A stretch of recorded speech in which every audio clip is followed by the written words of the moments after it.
Alors, explication du système à deux poulies. Alors, le système à deux poulies présente la particularité d'avoir une poulie qui est fixe, donc elle est fixée ici par le biais de son axe sur une potence qui est supposée fixe, donc qui ne bougera pas, et une deuxième poulie qui est indiquée ici, qui elle n'est pas fixée par le biais de son axe, et dont un fil permet de retenir la charge. Alors, nous avons mis ici 400 g de masse, donc elles exercent un point P comme ceci, de valeur environ 4 newtons. Donc le poids va tirer vers le bas, et nous allons avoir des actions de type tension de fil exercées de part et d'autre de ces deux brins qui vont avoir pour effet d'exercer une tension sur le dynamomètre qui se trouve à l'autre extrémité. Alors si nous traçons la force, mais nous apercevons que la force elle a pour point d'application le point de contact, le crochet entre le crochet et le fil, la direction le long du fil et le sens vers le dynamomètre. Donc notre force exercée à cette allure-là. Sur le dynamomètre, nous lisons la particularité que la force ne vaut plus que 2 newtons, c'est-à-dire qu'elle vaut exactement la moitié du poids exercé. Donc maintenant, nous sommes à la recherche des deux autres newtons pour pouvoir obtenir que les forces exercées sont bien égales. Mais cela vient en fait de notre point fixe qui se trouve ici, qui lui aussi va subir une force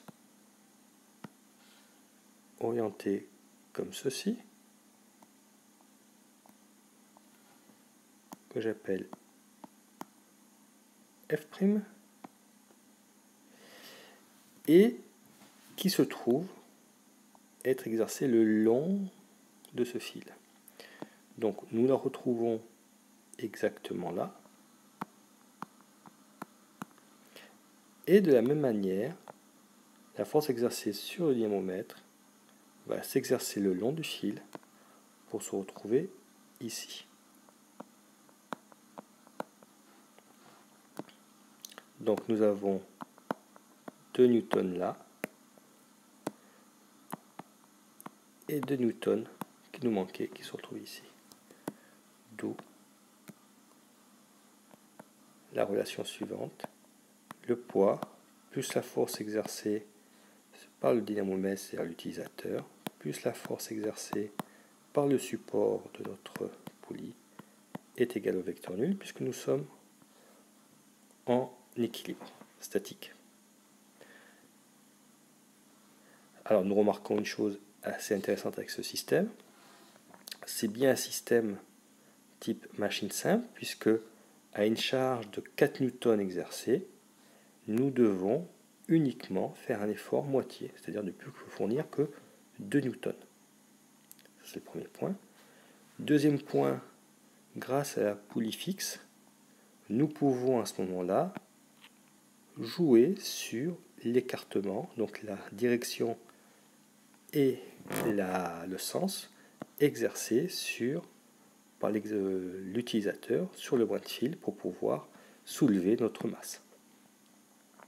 Par contre, on remarque une chose assez intéressante, c'est qu'à partir du moment où vous avez une poulie qui est mobile, nous obtenons ici des forces qui, elles, sont toujours dirigées dans le même sens, comme ceci, parallèles en sens opposé par rapport au poids P.